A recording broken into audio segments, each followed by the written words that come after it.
When I was growing up in East St. Louis, Illinois, my father got sick with lung cancer. He was 53 years old. He smoked 2 packs of cigarettes a day. I remember it so well because it was devastating to lose him and to watch him pass away in that hospital in East St. Louis. I decided I wasn't going to touch the cigarette because I knew what it did to my dad, but I didn't know what else was in store. When I was elected to the U.S. House of Representatives in 1983, elected 82, served in 83, we had orientation. I remember the whip of the House, Tom Foley from the state of Washington, spoke to the Democratic new members and basically said to them, one last point, we've got a lot of Southern Democrats. They're much more conservative than most of the party. We do our best to understand their economic situation. So please lay off of tobacco. Don't do anything that could anger the people who are growing tobacco. We need to keep these members in our ranks. Well, I listened to him and disagreed with him. I looked for opportunities. It wasn't easy. Big tobacco was the most powerful lobby on Capitol Hill.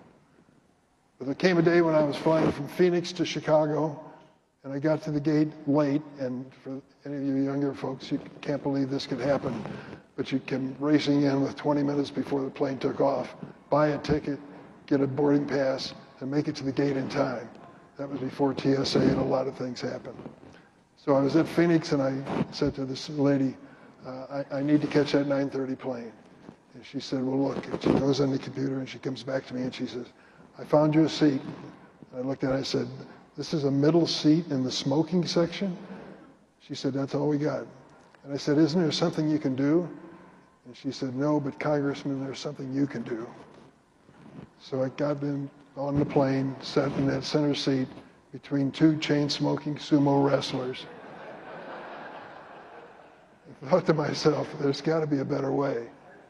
So I went on to introduce banning smoking on airplanes. I didn't have a chance.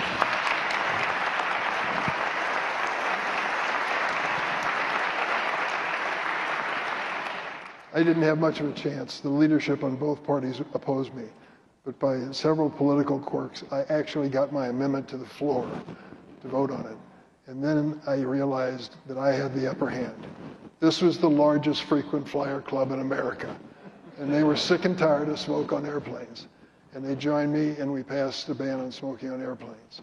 And then started taking tobacco seriously in a lot of other ways. At the time, it's hard to believe, but at the time, 36 years ago, 27% of high school students smoked tobacco products, cigarettes. We went after them, the companies that were marketing to our kids. And as a result, we changed the marketing, and today that number is 2%, from 27 to 2%. But